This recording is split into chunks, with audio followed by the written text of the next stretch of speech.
사무엘상 6장 19절에서 7장 2절 말씀까지, 사무엘상 6장 19절부터 7장 2절까지의 말씀을 함께 보도록 하겠습니다.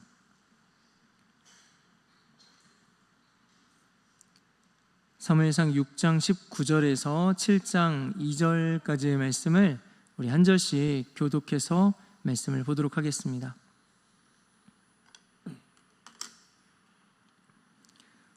벳세메스 사람들이 여호와의 궤를 들여다본 까닭에 그들을 치사 5만 70명을 죽이신지라. 여호와께서 백성을 쳐서 크게 사륙하셨으므로 백성이 슬피 울었더라.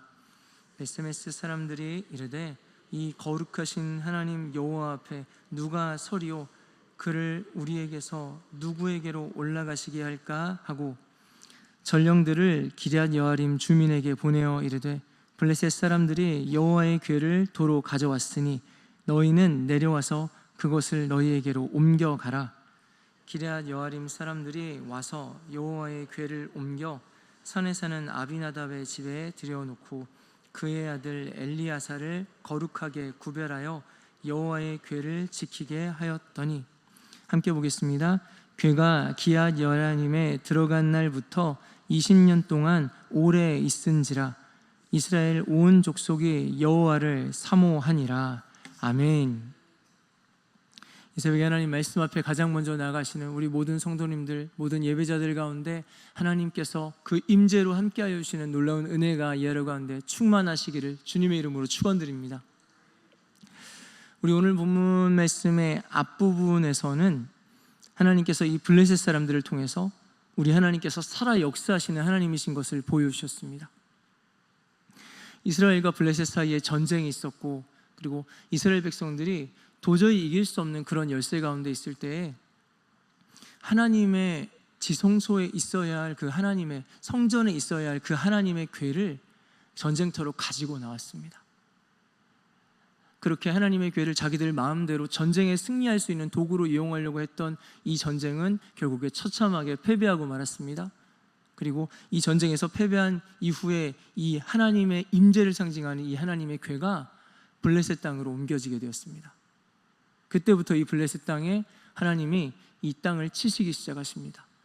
독한 종기가 그 블레셋 사람들 가운데 퍼져가고 그들이 고통스러워하고 죽어갑니다. 그것을 다른 지역으로 옮겨가면 그 다른 지역에서 또 독한 종기가 퍼져가고 그곳에서 사람들이 또 죽어갑니다. 그렇게 하기를 계속해서 반복할 때 이 블레셋 사람들이 이 궤를, 하나님의 궤를 이스라엘 땅으로 다시 돌려보내기로 작정합니다.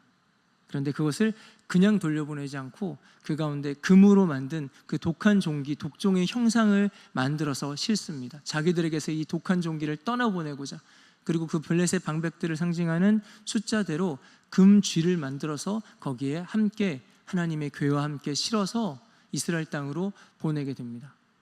그리고 어미소가 아기소를 떼어놓은 상태에서 그 어미소들이 블레셋에서 이스라엘 땅으로 돌아보지 않고 그대로 이스라엘 땅으로 가게 되는 하나님의 역사가 나타납니다. 결국에는 하나님께서 이 하나님의 궤를 이스라엘 백성의 땅으로 돌아가게 하시는 그 역사를 이들이 경험합니다. 그리고 그것을 본 이스라엘 백성들이 너무너무 기뻐하면서 하나님 앞에 감사의 제사를 드렸습니다. 여기까지였으면 딱 좋았을 것 같습니다. 그렇게 하나님의 살아계심을 확인하고 하나님을 더 굳게 붙잡았다면 참 좋았을 텐데 또 사건이 터지고 맙니다. 오늘 말씀 19절 이렇게 말씀합니다. 벳세메스 사람들이 여호와의 궤를 들여다본 까닭에 그들을 치사 5만 70명을 죽이신지라.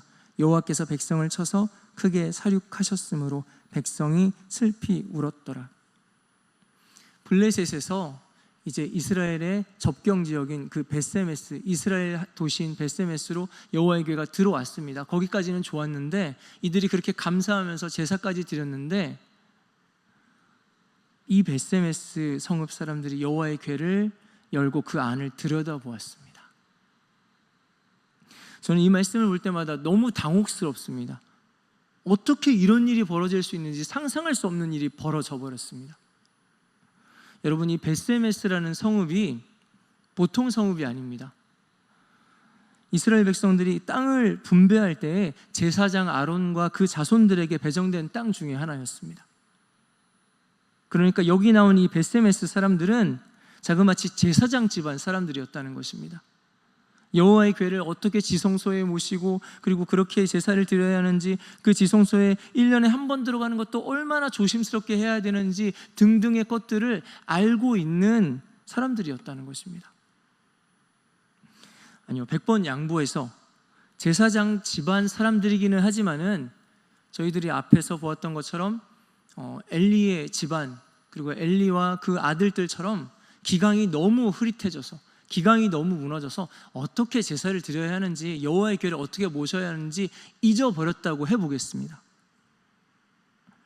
그래도 그 궤가, 하나님의 궤가 블레셋에 있은 지 7달이었습니다. 자그마치 그 7달 동안 그들이 독한 종기로 죽어가고 하는 것들을, 그 소문을 이들이 분명히 들었을 것입니다. 그리고 하나님의 궤가 이스라엘로 들어오는 그 장면을, 다르게는 설명할 수 없는, 하나님이 이것을 돌아오게 하셨다고 밖에는 설명할 수 없는 그 장면을 이들이 분명히 보았습니다. 그런데 정말로 그 상황을 통해서 하나님이 이렇게 강하신 분이구나, 우리 하나님이 절대 함부로 할 분이 아니구나 라는 것을 분명하게 경험했을 텐데, 어떻게 그 하나님의 임재를 상징하는 여호와의 궤를 들여다볼 생각을 했을까요? 제가 초등학교 저학년이었을 때 같습니다. 아주 작은 시골 학교였는데 그 안에서도 엄연히 그 서열이라는 것이 존재했습니다. 누가 누구보다 세고 누가 누구보다 약한지. 그래서 나보다 싸움 잘하는 아이들에게는 함부로 하지 않습니다. 굉장히 유치한 것인데 그 아이들이 그것을 누가 가르쳐주지 않아도 알고 있습니다. 함께 친하게 지내고 장난을 치지만은 나보다 더 강한 아이에게는 그 선을 넘지 않습니다. 누가 그래야 한다고 가르쳐 준 것이 아님에도 불구하고 그 어린 나이에도 자기를 보호하겠다는 그런 본능이 있었던 것 같습니다. 여러분, 이렇게 판단이 되는 것이 정상입니다. 그런데 오늘 말씀을 보면은 이게 정상이 아닙니다. 마치 그냥 작은 토끼가 그냥 잠자고 있는 호랑이 위에 올라타서 콩콩대고 뛰는 모습을 보는 것 같습니다. 전능하신 하나님 앞에서 피조물인 인간이, 그 하나님의 백성이라는 이스라엘 백성들이 하나님의 임재의 상징에 감히 손을 대버렸습니다. 혹시 여러분은 이 장면이 좀 이해가 되십니까? 인간의 생존에 필요한 가장 기본적인 판단이 안 되는 장면입니다. 전능하신 하나님의 궤에 손을 함부로 대면 될지 안 될지 너무나 이 당연한 것을 보지 못합니다. 너무나 당연한 것이 보이지 않습니다. 여기까지 말씀을 묵상하다가 섬뜩해졌습니다. 오늘 말씀에 베스메스 사람들을 보면은 이들이 그냥 하나님 앞에 좀 불경스러운 사람들 정도가 아니었습니다. 이 사람들은 악한 영에 사로잡혀서 그 영적인 눈이 완전히 가리워진 사람들이었던 것입니다. 여러분, 우리 신앙생활이 막 엄청나게 복잡하지 않습니다. 도움이 필요한 약한 자가 강한 자의 도움을 받는다. 연약한 사람이 전능하신 하나님의 사랑과 은혜를 힘입어서 살아간다. 그게 우리 신앙생활입니다. 그런데 하나님을 아는 자들이 그 하나님을 업수히 여기고 가볍게 여기고 대하고 있다면 여러분, 이거는 뭔가는 크게 잘못된 일입니다. 악한 마귀에 붙들려서 정상적인 판단력을 잃어버렸다고 밖에 볼 수 없습니다. 물론 우리 연약한 것들을 모두 다 마귀의 탓으로 돌리자는 그런 이야기는 아닙니다. 하지만은 우리가 하나님을 대하는 우리의 모든 순간순간들이 우리를 삼키려고, 하나님께로부터 떼어놓으려고 하는 그런 마귀와의 영적인 전쟁의 상황인 것을 여러분, 우리가 기억해야 한다는 것입니다. 다시 오늘 말씀의 장면으로 돌아봅니다. 여러분, 이 베스메스 사람들이 왜 여호와의 궤를 들여다보게 되었을까요? 왜 그랬을까요? 말씀을 앞뒤로 살펴보다가 한 단어에서 딱 멈춰졌습니다. 금. 너도 좋아하고 나도 좋아하고 이스라엘 사람들도 다 좋아했던 그 금. 예물로 왔던 그 금으로 된 독한 종기의 영상, 금독종과 금쥐. 여러분, 다시 말씀을 살펴보는데 여호와의 괴와 함께 이 벳세메스에 도착한 이 금독종과 금쥐의 이후의 행방이 알 수가 없습니다. 분명히 누군가가 이것을 챙겨 놓았고 가져갔을 텐데 거기에 대한 아무런 기록이 더 이상 나오는 곳이 없습니다. 그렇게 금독종과 금쥐를 자세히 보고 나니까 이 여호와의 교회가 벳세메스에 왔을 때 너무 기뻐하면서 제사드리던 이 이스라엘 백성들의 모습이, 이 벳세메스 사람들의 모습이 그렇게 순수하게 보이지가 않았습니다. 여호와의 교회가 돌아왔을 때 그들은 괴와 함께 금독종과 금쥐를 얻게 되었습니다. 그리고 그것이 너무 기뻐서 감사의 제사를 드렸습니다. 그리고 그들이 여호와의 궤를 어디에 두었을까요? 그 밭에 있는 큰 돌 위에 그냥 두었습니다. 이상하지 않습니까? 가장 그 귀한 여호와의 궤가 어디에 있는지는 크게 신경 쓰지 않았던 것 같습니다. 그냥 밭의 한가운데 그냥 돌 위에 얹어놨습니다. 그리고 이 금독종과 금쥐는 아마 누군가가 잘 챙겨갔겠지요. 낮에 여호와께 감사하면서 그렇게 기뻐하면서 제사를 드렸지만은 그 금쥐와 금독종을 본 사람들이 분명히 궁금했을 것입니다. 혹시 여호와의 궤 안에도 뭔가 귀하고 좋은 것이 있지 않을까? 그렇게 여호와의 궤를 들여다보다가 죽은 숫자를 오늘 성경 말씀은 57,000명이라고 기록하고 있습니다. 근데 다른 번역에서는 70명이라고 기록하고 있는 곳들도 있습니다. 벳세메스가 그렇게 큰 성읍이 아니었던 것을 생각해 볼 때, 그리고 여호와의 궤를 들여다보는 그 물리적인 여호와의 궤를 둘러싸고 들여다볼 수 있는 그 인원의 한계가 분명히 있을 것이기 때문에 사실은 욕심에 사로잡혔던, 탐심에 사로잡혔던 70명이 와서 궤를 들여다보다 죽었다라고 볼 수 있을 것 같습니다. 그런데 이 탐심에 사로잡혔던 이 70명을 생각해 볼 때 그들이 모든 지각과 판단력을 완전히 잃어버린 이 모습이 자기가 죽을 것일지도 모르고 그냥 불로 뛰어들고 날아드는 불나방같이 보였습니다. 여러분, 이들이 정말로 이 판단력을 잃어버린 것이 똑똑하지 못해서 그랬던 것일까요? 이들이 미련해서 그랬던 것일까요?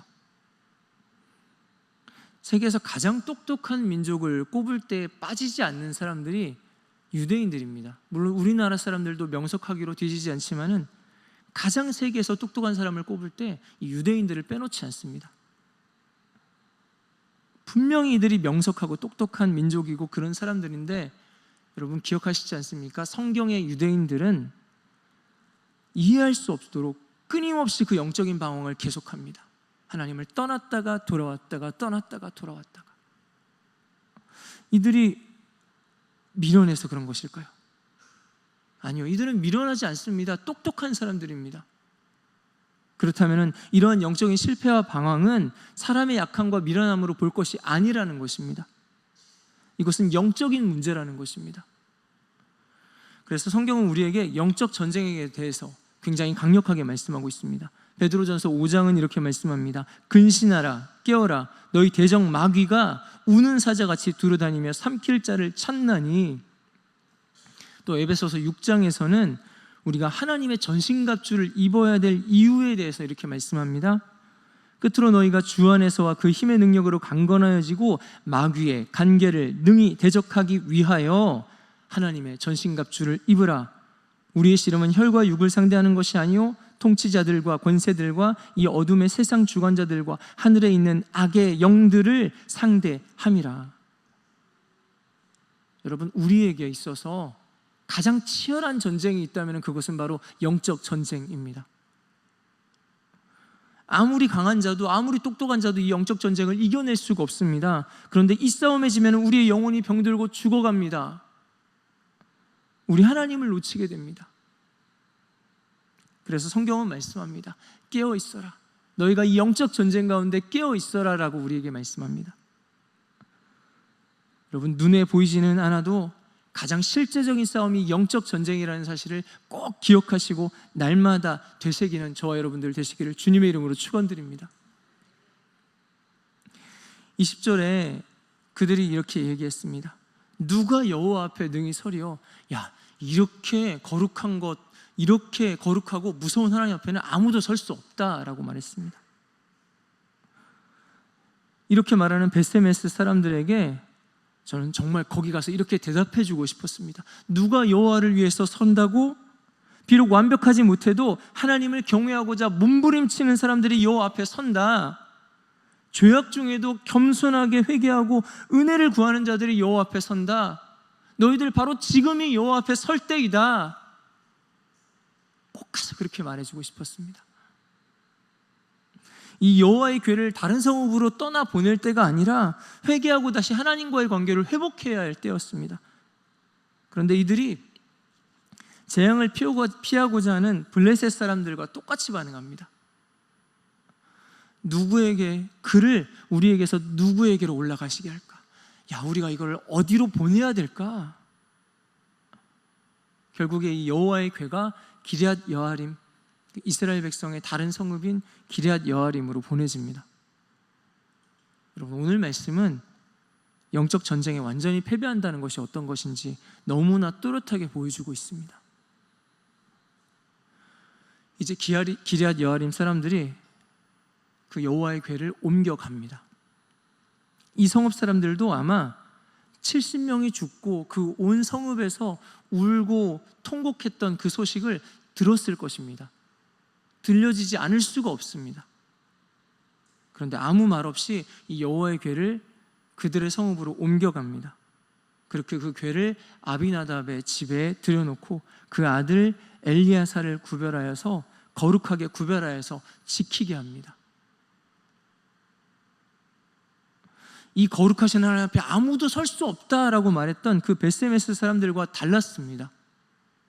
거룩하신 하나님 앞에서 거룩하게 구별하여 사람을 세웁니다.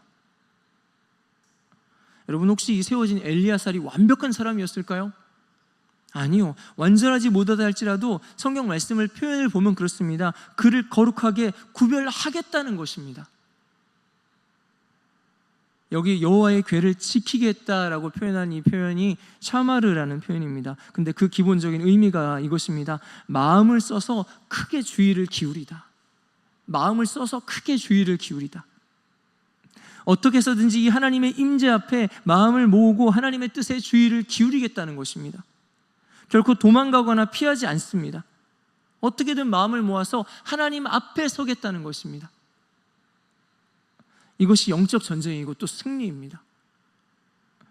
우리의 행동과 우리의 상태가 어떠하든지 다시 거룩하게 구별하고 다시 하나님 앞에 서시는 저와 여러분들 되시기를 주님의 이름으로 축원드립니다. 그리고 그렇게 하나님 앞에 섰던 영적 전쟁의 결론입니다. 7장 2절은 이렇게 말씀하고 있습니다. 궤가 기럇 여아림에 들어간 날부터 20년 동안 오래 있은지라 이스라엘 온 족속이 여호와를 사모하니라. 좀 표현이 어색한 부분이 있습니다. 20년 동안 오래 있었다라고 말씀합니다.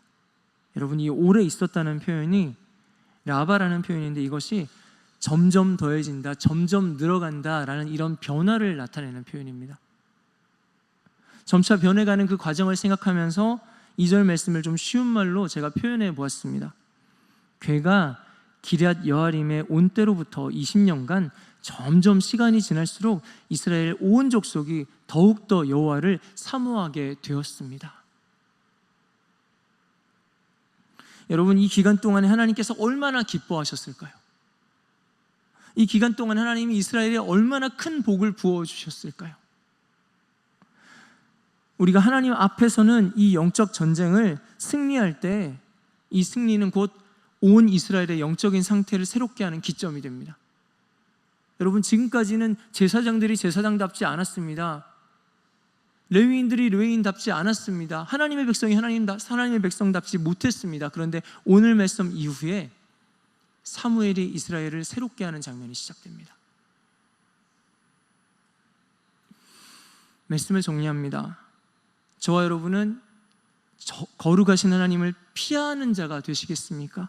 아니면 그 앞에 서시는 자가 되시겠습니까? 많은 사람들이 영적 전쟁이라고 얘기하면은 그것은 자신과는 동떨어진 그런 이야기라고 생각하고 느끼는 경우가 많습니다. 아니요, 그렇지 않습니다. 혹은 영적 전쟁을 우리가 싸워야 한다고 알고는 있지만은 참 자주 넘어질 때도 많습니다. 하지만 그런 우리일지라도 우리가 싸워야 할 진짜 영적 전쟁은 온전치 못한 나를 다시 구별하여서 하나님 앞에 세우는 것인 줄 믿습니다. 그렇게 우리가 마음을 쓰고 크게 주의를 기울여서 나와 함께하기 원하시는, 우리와 함께하기 원하시는 우리 하나님 앞에 다시 서는 것인 줄 믿습니다. 여러분 축복합니다. 우리가 이 영적 전쟁을 놓치지 않을 때 우리 하나님 우리와 함께 하셔서 결국에 승리하게 하실 줄 믿습니다. 그리고 그렇게 우리의 영이, 우리의 가정이, 우리가 있는 그 모든 속한 자리들이 점점 여호와를 사모하게 되는 그런 하나님의 역사의 전환점으로 쓰임받게 되시는 저와 여러분들 되시기를 주님의 이름으로 축원드립니다. 이 시간 함께 기도하시겠습니다. 하나님, 우리의 삶이 영적 전쟁인 것을 기억하게 하여 주시옵소서. 그리고 우리가 그 영적 전쟁 가운데 깨어있게 하여 주시고, 하나님, 나의 삶을 다시 거룩하게 주님 앞에 구별하여서 하나님 앞에 다시 서는 그 은혜가 있게 하여 주시옵소서. 또한 우리 주신 말씀을 붙잡고 우리 교회와 공동체를 위하여서, 이 나라 민족을 위하여서 각자의 기도 제목을 가지고 우리 주여 한번 부르짖고 함께 기도하시겠습니다.